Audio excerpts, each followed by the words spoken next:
ஓகேங்களா. இதில் நிறைய பேருக்கு சில டவுட்ஸ்லாம் இருக்குது, அதுக்காக தான் இந்த வீடியோ இப்போ போடுறேன். ஓகேங்களா. நம்ம மேக்மீட் போர்டு போட்டிருக்காங்க, இன்டோர் அவுட்டோர் ரெண்டுமே மேக்மீட் போர்டு. இது வந்து அதோட ரிமோட்டு. இதில் ரிமோட்டில் சில ஃபங்க்ஷன்ஸ்லாம் இருக்குது, அதை பற்றி தான் இப்போ சொல்ல போகிறேன்.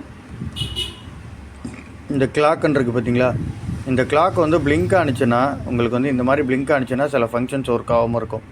எல்லா ரிமோட்லையும் இந்த மாதிரி ப்ராப்ளம். பேட்டரியை கழட்டி போட்டிங்கன்னா இந்த மாதிரி தான் பிளிங்க் ஆகும். அப்போ இந்த கிளாக்கை ஒரு தடவை அழுத்தினீங்கன்னா இந்த மாதிரி இதாகிடும். ஓகேங்களா. அதுக்கப்புறம் இது பவர் ஆன். இது நம்ம நார்மல் மோடு. ஓகேங்களா. Cool mode, normal cool mode. Energy சேவிங்ஸுக்கு போட்டிங்கன்னா energy saving. Fan speed low ஆகிடும், கம்ப்ரஸர் ஒரு பர்டிகுலர் ஸ்பீடு ஓடும். ஓகேங்களா. அது கேன்சல் பண்ணிங்கன்னா ஃபேன் ஸ்பீட் லோவில் தான் இருக்கும், திருப்பி இன்க்ரீஸ் பண்ணிக்கணும். ஓகேங்களா. இது பார்த்திங்கன்னா டர்போவில் போட்டிங்கன்னா 16 டிகிரி சென்டிகிரேட்டில் போய்டும். கம்ப்ரஸர் ஃபுல் ஸ்பீடில் 16லேயே ஓடிட்டுருக்கும் தேவைப்படுற வரைக்கும். ஸோ இது வந்து நீங்கள் நல்லா சில்லஸ் வந்த பிறகு நார்மல் மோடாக மாற்றிக்கணும். அதுக்கப்புறம் இதுதான் மெயின் இப்போ சொல்ல வந்தது. இது கன்வென்ஷன் மாடல் 5-in-1 சொல்லுவாங்க. இங்கே பாருங்கள், இப்போ 100% டர்போ, 80%, 60%, 40%, அப்புறம் நார்மல். ஓகேங்களா. இப்போ இதை எப்படி பண்ணுறது, என்ன ஒர்க் ஆகும்னு ஆன் பண்ணி காட்டுறேன் பாருங்கள். ஆன் பண்ணிட்டேன். ஓகேங்களா. பேட்டரி கழட்டி மாட்டின மாதிரி கிளாக் கழட்டிங்க, பேட்டரி வீக்காக இருக்குன்னு அர்த்தம். 24 ஆன் பண்ணிட்டேன் பாருங்கள். இதை டெம்பரேச்சர் இன்க்ரீஸ் பண்ணால் டைம் மாறும்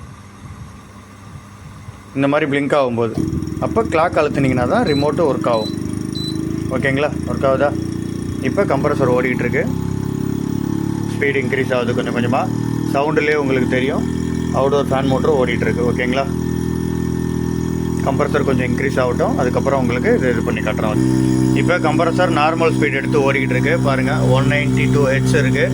ஓகேங்களா. இப்போ நான் இந்த கன்வென்ஷன் மோடு போடுறேன். இங்கே பாருங்கள், இப்போ 100% ஏசி.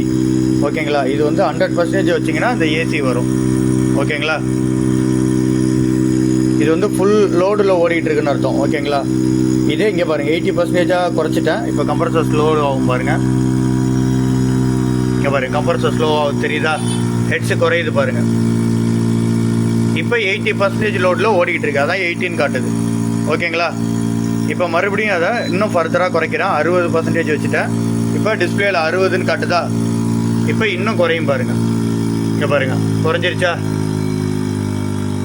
இப்போ மறுபடியும் காட்டுறேன் பாருங்கள், இன்னும் 40ல் வச்சுருக்கிறேன். இப்போ ஃபர்தராக இன்னும் குறையும் பாருங்கள், 40%. ஓகேண்ணா. இந்த மாதிரி தான் இதில் ஒர்க் ஆகும். நார்மலில் வச்சிங்கன்னா திருப்பி கம்ப்ரஸர் ஸ்பீடு இன்க்ரீஸ் ஆகும். ஓகேங்களா. ஓகேண்ணா, தேங்க்யூ.